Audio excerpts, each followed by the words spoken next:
Bonjour à tous et bienvenue sur le Studio Vaillant. Aujourd'hui, on se retrouve pour un essai au soleil.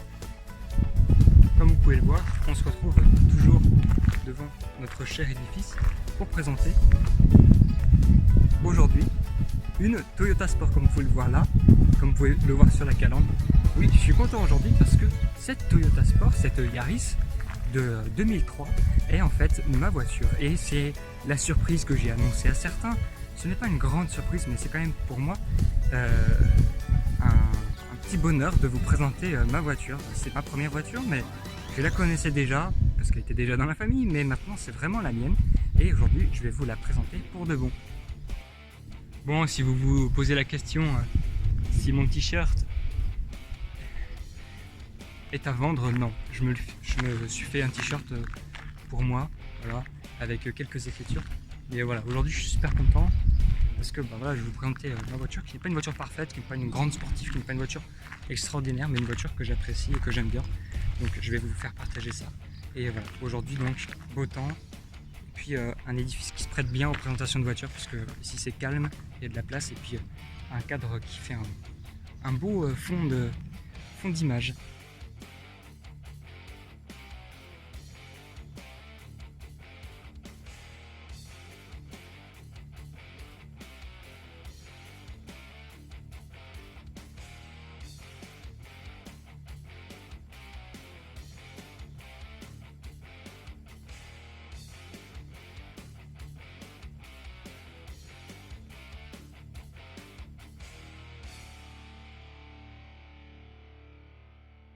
Alors nous allons commencer par l'extérieur de cette Toyota Yaris. Donc c'est la première génération de Toyota Yaris. Donc je crois que c'était à peu près 95 le lancement de la Yaris première génération. Seulement ici nous avons affaire à une Yaris restylée qu'on va reconnaître principalement grâce à ces feux qui ont ici un petit arrondi. En tout cas pour l'avant. Donc cette première génération de Yaris a donc connu un restylage et cette Yaris précisément est une Yaris de 2003, la version Toyota Sport, donc une petite GTI abordable de cette époque qui fait 106 chevaux. Alors c'est vrai qu'aujourd'hui 106 chevaux ça paraît ridicule, la plupart des petites voitures ont déjà 110 ou 120 chevaux, mais en réalité pour l'époque, pour une petite GTI abordable c'est assez suffisant pour s'amuser sur des petites routes qui sont taillées pour le gabarit de cette voiture. Alors nous allons commencer par l'avant et essayer de détailler un peu ce qui différencie cette petite sportive GTI de sa sœur, de sa mère qui est elle toute sage et une petite citadine assez agréable au quotidien. Bon, là elle s'est grimée en petite voiture légèrement sportive. Voilà, c'est pas extraordinaire, ça n'a pas la compétence d'une Corolla TS. Par contre, il existe quand même une Swiss Edition, une édition limitée pour la Suisse, d'une Yaris exactement celle-ci, avec 150 chevaux et un turbo, alors qu'ici on est sur un VVTi atmosphérique. Donc, les feux, comme on peut le voir ici, ont un petit arrondi, voilà. Et c'est ça qui la démarque principalement de la version non restylée. Ici on a une petite surface qui ressort et qui inclut le clignotant.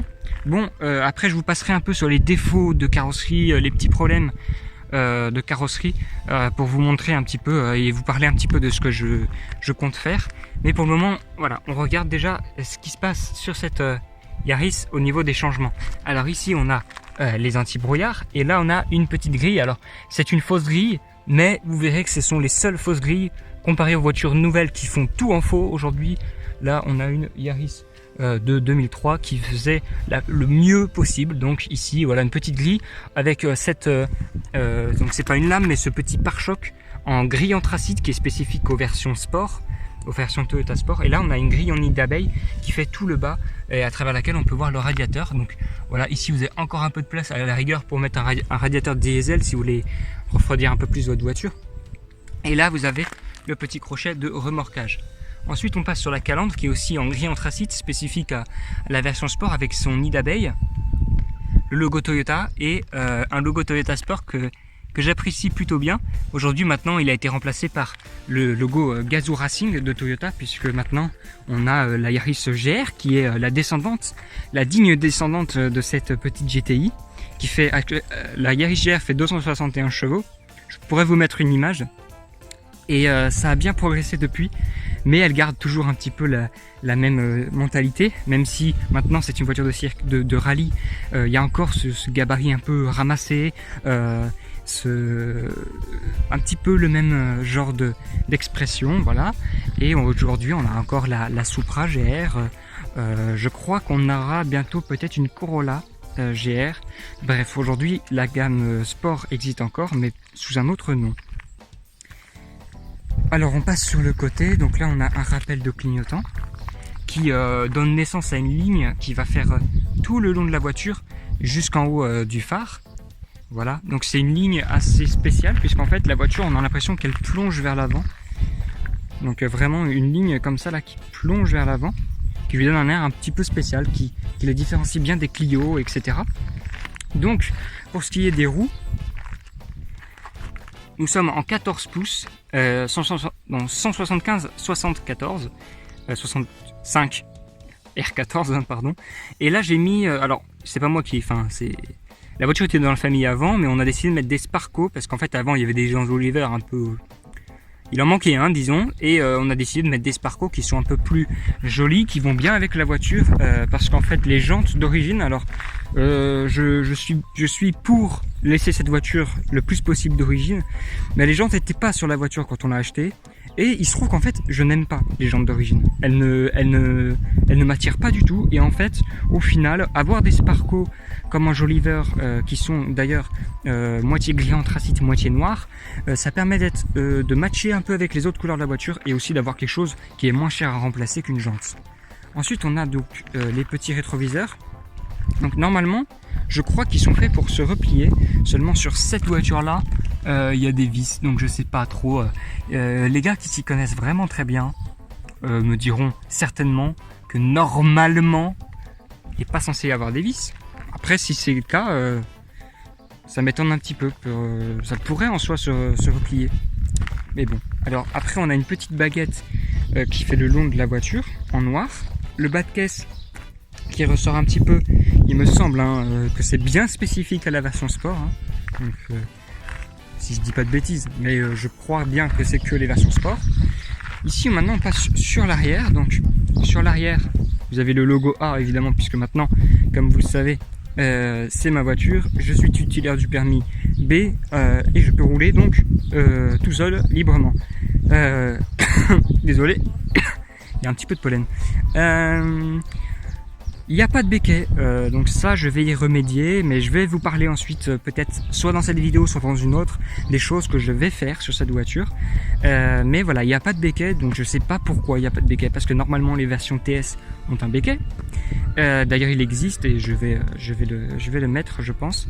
Mais voilà, il n'y a pas de béquet, donc ça finit un peu moins bien. Mais alors aussi pour les petites différences, alors pour les Toyota Sport, pour un œil exercé, les seuls détails qui peuvent permettre de distinguer une Toyota Sport d'une Toyota Yaris normale, ça va être le Toyota. Bon, le focus se fait pas. Voilà, le Toyota écrit en rouge, vous avez pu le voir et je vous mettrai des plans de toute façon. Le bas de caisse, donc cette partie-là de pare-choc, qui est en gris anthracite. Et donc il me semble que c'est que sur les versions oscillées qu'on a les deux anti-brouillard avec ce pare-choc un tout petit peu plus carré. Et la seule manière de reconnaître aussi, c'est grâce au pot d'échappement. Alors là il se trouve qu'on a dû par le passé changer un morceau de la ligne d'échappement. Bon, ça coûtait cher de remplacer toute la ligne, donc on a changé juste un tout petit morceau qui était troué. Et donc il se trouve que je suis désolé de voir ça, c'est que l'échappement là n'arrive plus à fleur. Il faut se pencher pour le voir, et ça me déçoit un petit peu, sachant qu'à cause en fait du remplacement du morceau, la ligne est vraiment très silencieuse. Enfin silencieuse, disons qu'elle n'émet pas de son vraiment fort quand on appuie dedans.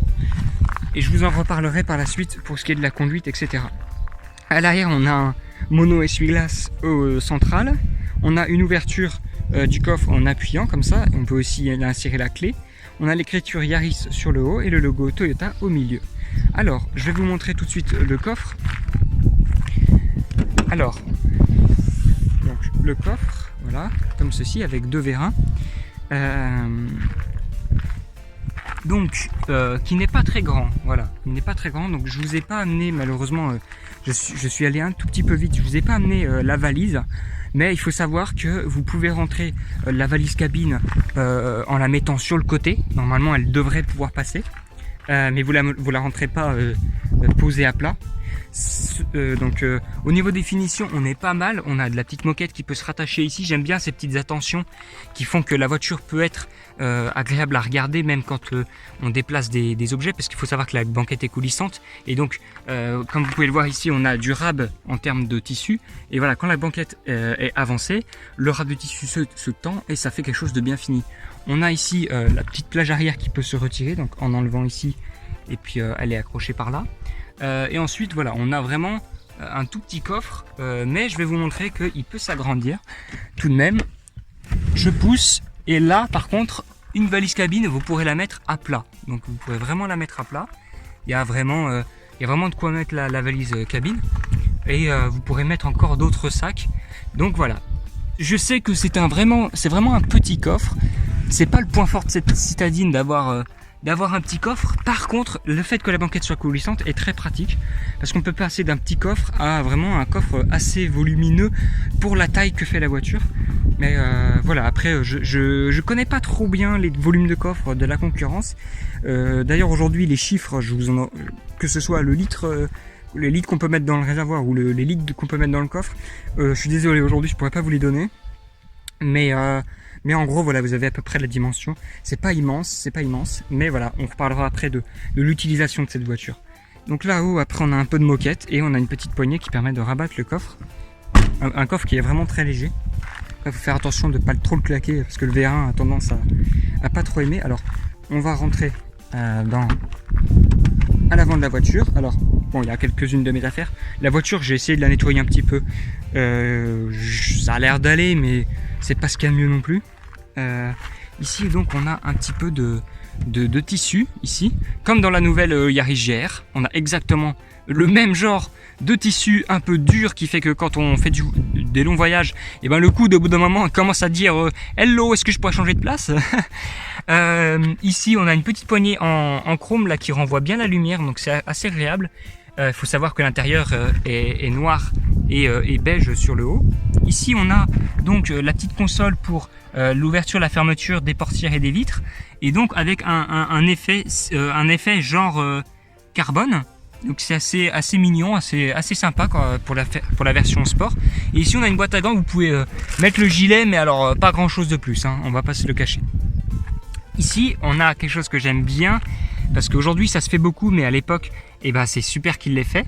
On a ce petit logo Toyota Sport sur la ligne comme ça, simili carbone. Simili carbone, je dis pas que ça ressemble très bien au carbone, mais je dis que voilà, c'est un petit peu dans l'idée de faire du simili carbone. Ensuite, bon, voilà, on a des petits tapis de sol. Alors, j'ai pas de tapis de sol Toyota Sport. Et puis, on a le pédalier. Donc, je l'ai pas nettoyé comme il faut, mais j'avais pas trop de temps. Et donc voilà, le petit pédalier, boîte manuelle. Bon, faut savoir que ici, vous n'avez pas énormément de place pour mettre votre pied, surtout quand on est grand. Moi, je fais 1m80 et c'est vrai que cette voiture, cette voiture est juste limite pour moi, pour que je puisse conduire correctement. Il aurait peut-être fallu avoir une voiture plus grande, mais il y a un mais, c'est que j'aime beaucoup cette voiture, donc c'est pas grave. Ici on a une petite boîte, cette voiture fourmille de rangement, donc dans laquelle on peut mettre par exemple l'antenne qui est sur le toit d'habitude. Voilà, donc on a donc c'est pas très profond, mais on a de quoi ranger quelque chose en long, quoi. On peut mettre une trousse par exemple. Ici, bon, les réglages des fauteuils sont manuels, comme vous pouvez le voir ici et là. Et là, on a une petite trappe qui ouvre la trappe à carburant. Je vais vous montrer ça, c'est assez mignon. Regardez. Je trouve que ça fait très rond, très arrondi. C'est vrai que je vous ai pas trop parlé du design, mais cette voiture est vraiment très ronde. Regardez, toutes les formes sont rondes, il n'y a pas de cassure. Et ça, j'aime beaucoup. Je trouve qu'aujourd'hui, les voitures sont trop cassées, sont trop violentées en fait dans les lignes, ce qui fait qu'elles ne durent pas dans le temps. C'est pas des voitures qui vont durer dans le temps. Alors que vous comprenez bien, quand on regarde une Miura aujourd'hui, après tant d'années, eh ben on est toujours aussi fasciné. Mais est-ce qu'aujourd'hui, les dernières voitures assez agressive, Je dis pas que l'agressivité est une mauvaise chose, mais ça dure moins dans le temps et j'aime bien l'arrondi puisqu'en fait, il est toujours agréable à regarder. C'est pas quelque chose qui est fatigant. Et vous pouvez voir que vraiment tout est rond. Alors on aime ou on n'aime pas, hein. Moi je force personne à aimer ça, mais voilà, je voulais vous parler un petit peu de ça. Ça fait un peu comme la Fiat 500 là, c'est mignon, c'est petit, c'est mignon. Alors il faut savoir une chose, hein, ce n'est pas la catégorie de la Fiat 500, c'est bien la catégorie des Renault Clio. Des Peugeot 206, donc voilà, c'est la catégorie au-dessus de la Fiat 500 en termes de taille. Ici donc on passe sur un volant et j'ai la fierté de vous dire que ce volant, eh ben, c'est le même que le volant de la Toyota Supra. Et oui, j'ai un petit bout de Supra, donc la Supra MK3, en tout cas la Supra des années 2000, la Supra de Fast and Furious. Celle que vous connaissez tous, eh bien, dans celle d'origine, il y a le même volant avec les mêmes réglages au volant de la radio. Donc ici vous pouvez faire plus, moins, vous avez les modes et vous pouvez sélectionner. Et ça je trouve ça génial parce qu'en vrai pour une voiture qui a actuellement 18 ans, et ben c'est quand même pas mal d'avoir des réglages au volant, capable de régler sa radio au volant. Et ben oui, parce qu'aujourd'hui même toutes les voitures n'ont pas ça. Et là on a donc c'est assez grossier hein, comme commande, mais en tout cas c'est plutôt solide. Et je vous parlerai donc de comment se vit cette voiture et comment elle est au quotidien. Et là voilà, vous avez les petites ouïes là. Donc ça c'est assez bien. On a les petits commodos juste derrière le volant. Et ensuite on a des sièges que je trouve pas mal, qui sont réservés à la version TS. On retrouve les mêmes dans la Corolla TS. Et donc ils sont surpiqués blancs comme ça. Et c'est des sièges qui sont baquets. Alors ils tiennent pas énormément, mais ils tiennent quand même dans les virages. Voilà, c'est quand même assez sympa. Allez, je m'installe à l'intérieur. Alors, ici, on a un petit range où on peut mettre un gobelet. Ici, on peut mettre quelque chose de pas très très large, mais un petit peu long. On a ici un frein à main manuel qui est assez, on peut l'utiliser assez bien, même pour faire un petit frein à main sur un parking. Et là, on a un grand levier de vitesse que j'aime bien. La prise en main est bonne et j'aime bien en fait la gueule de ce levier de vitesse avec ici voilà cette partie en chrome et l'autre partie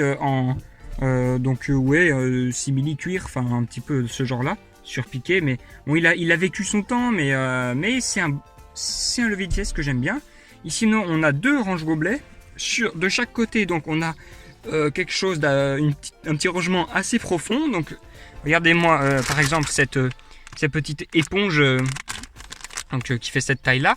Je peux la ranger vraiment bien dans ce rangement et c'est très pratique. Donc ici on a un rangement, donc vous pouvez mettre soit vos papiers, mais même vous pouvez mettre votre téléphone portable ici avec un petit peu de moquette histoire que ça glisse pas trop. On dirait carrément qu'ils ont anticipé le monde des téléphones portables. Donc ici vous pouvez ranger vos petites pièces pour les chariots de magasin. Vous avez votre allume-cigare. Ici vous avez l'autoradio, enfin avec vous pouvez sélectionner vos musiques. Excusez-moi hein, si je tousse un peu, c'est à cause du pollen. Ici donc on a ce simili carbone qu'on retrouve autour des réglages de clim. Bon, la clim aujourd'hui marche pas, donc quand il fait chaud c'est un peu dommage, mais je vais m'en occuper.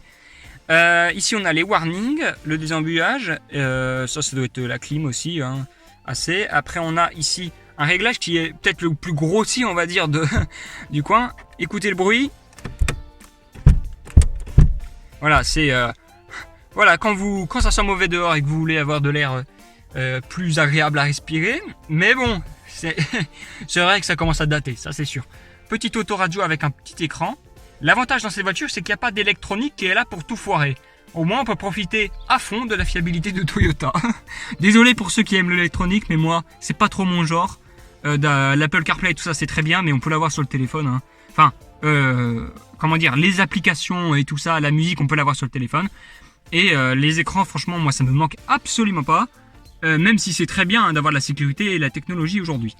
Ici, vous avez de quoi régler donc vos kilomètres au compteur. Voilà. Ici, donc, vous avez un petit écran central en bas, au milieu, avec les informations, ce qui vous reste d'essence, etc. D'ailleurs, je vais vous allumer, mettre le contact pour que vous voyez tous les voyants. Donc voilà, où se positionnent les voyants. Et donc voilà, vous avez le réservoir d'essence et là, c'est les kilomètres que j'ai fait. Là, vous avez les tours minutes de ce côté-ci. Et là, on a les kilomètres heure. Et je trouve super sympa qu'ils aient mis à la fois un fond en façon carbone et puis le logo Toyota Sport au milieu. Et donc, l'avantage qu'on a dans cette voiture, vous le verrez sur les plans que je vous ai fait depuis l'arrière, c'est qu'au lieu d'avoir les compteurs cachés derrière cette partie du volant, ils sont vraiment en haut à la place des écrans qu'on a aujourd'hui dans les voitures. Ce qui fait qu'on n'a pas besoin de quitter la route pour savoir à combien on roule. Et ça, c'est très pratique et très sécurisant, franchement. Ici, on a une boîte à gants en double partie pour éviter de prendre trop de place sur les jambes du passager qui est juste là. Donc regardez-moi ça, ça descend pas trop, histoire que vous ayez la place pour vos jambes. Et vous pouvez mettre, donc voilà, éponge, des petits documents, etc. Et là-haut, vous avez quelque chose de plat. Donc par exemple, vous pouvez mettre un paquet de mouchoirs, même deux, avec un petit sol un tout petit peu grippant pour éviter que ça glisse. Et franchement, c'est très sympa. Ça respecte le design arrondi de la voiture qui est très bien fait.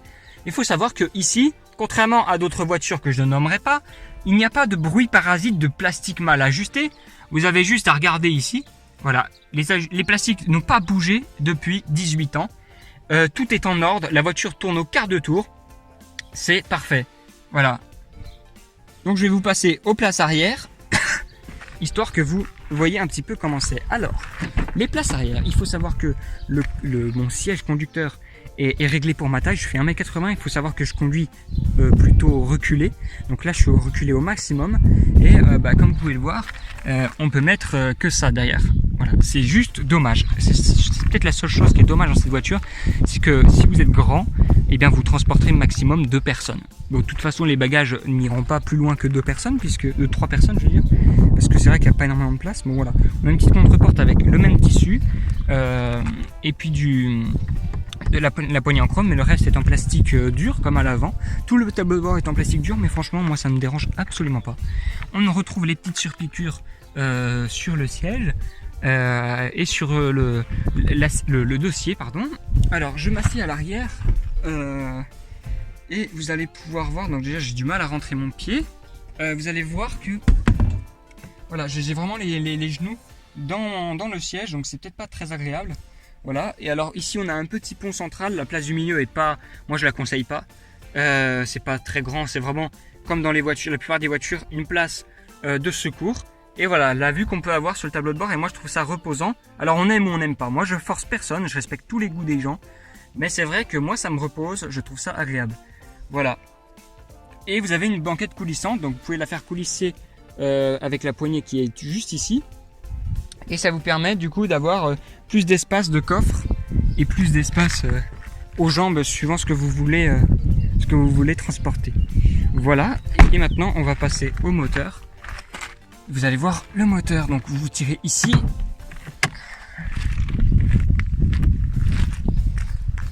Voilà, donc l'ouverture est très simple. Vous avez juste à vous mettre là, vous soulevez. Et voilà, alors il n'y a pas de vérin, donc évidemment il faut le tenir. Donc là je vous le tiens, mais là on a un VVTi 4 cylindres qui est très agréable. Hein. Franchement c'est un 4 cylindres qui tourne au quart de tour. La fiabilité de cette voiture c'est simple. Le garagiste elle ne le connaît pas, elle connaît que le contrôle technique. Et c'est très très génial. Donc c'est un Atmo, moi j'aime beaucoup les Atmo. C'est très agréable. Quand il y a la ligne, là il n'y a pas la ligne, mais je l'ai connu avec un un pot troué, et c'était juste jubilatoire. Mais bon voilà, vous avez 106 chevaux et c'est suffisant pour s'amuser sur petite route et pour rouler calmement. Après cette voiture, je la déconseille vraiment hein, pour ce qui est des grands trajets, parce que voilà. C'est une voiture dont le seul gros défaut est l'échappement qui est un peu bruyant. En fait, c'est pas dans le sens où elle est trop sportive et qu'elle est trop exubérante, c'est juste qu'à 80 vous avez un bourdonnement, un peu une caisse de résonance, et c'est peut-être le défaut en fait de cette voiture. C'est ça, le défaut, avec peut-être un peu le manque de place, mais ceci dit, je pense dans une voiture de cette taille-là, il aurait été difficile de faire mieux. Mais c'est vrai que voilà, l'échappement est assez assez bruyant. Alors maintenant qu'on a réparé, ça va beaucoup mieux.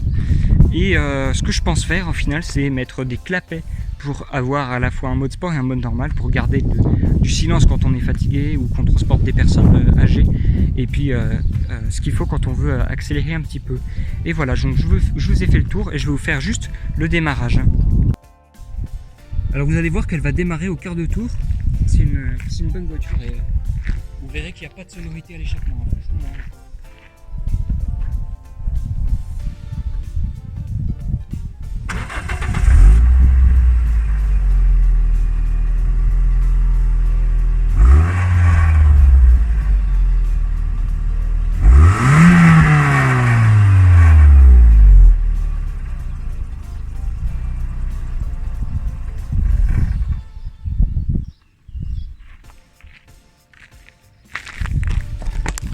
donc voilà, comme vous avez pu le voir, il n'y a vraiment rien du tout en termes de sonorité. Donc pour remédier à ça, je vous ferai une vidéo où je vais vous expliquer ce que je ferai sur cette voiture. Donc voilà pour la présentation extérieure de la voiture. Donc je pense peut-être faire juste une petite vidéo présentation extérieure et intérieure de la voiture, et puis faire une partie route un petit peu plus travaillée, un petit peu mieux. Voilà, donc comme c'est ma voiture, je peux me permettre de faire ça sur du plus long terme. Bon, je fais un test pour voir si ça marche, de rouler avec la caméra accrochée à ce petit bitonio, parce que là je suis pas confiant, parce que ça va bouger à tous les coups. Ouais, là ça bouge, pourvu que ça tombe pas, hein. Bon, j'essaye avec la fin du parking, en essayant de faire en sorte que ça saute pas trop, mais là ouais, je suis pas du tout safe là.